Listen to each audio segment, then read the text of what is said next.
What's up guys, kembali lagi dengan Beta Papa Dilan. Di episode kali ini Ketua akan bahas tentang berbuat baik versus bersaksi. Kira-kira sama sih nge? Katong baca dulu ya, Beta baca dulu satu pernyataan dari Santo Francis dari Assisi yang berikut ini. Beliau bilang begini teman-teman. Go into the world and preach the gospel and if necessary use words. Nah, pergilah ke seluruh dunia dan beritakan Injil. Kalau perlu menggunakan kata-kata. Di antara kalian pernah dengar pernyataan ini keseng? Nah, ada beberapa dari kalian berpikir seperti ini. Tapi kawan, bersaksi yang harus pakai kata-kata melulu. Bisa saja melalui tindakan atau perbuatan baik kita, seperti menolong orang atau berbuat hal positif. Nah, di sini beta mau bilang teman-teman, kalau pemikiran seperti itu kurang tepat.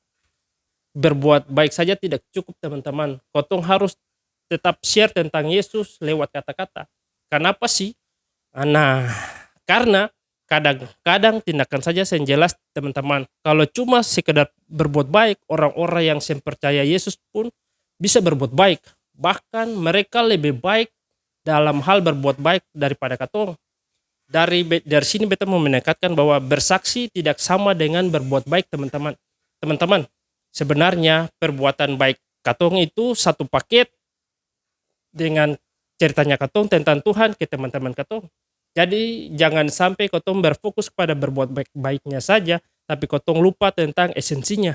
Katong lupa tentang karya penebusan Tuhan untuk seluruh umat manusia. Justru itu yang penting teman-teman.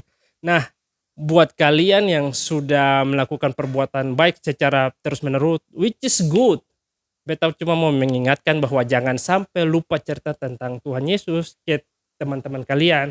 Teman-teman jangan lupa subscribe channel ini dan supaya bisa mendapatkan video-video terbaru, video-video terupdate tentang cerita tentang Tuhan ke teman-teman kalian. See you di episode selanjutnya dan God bless. Tuhan Yesus memberkati.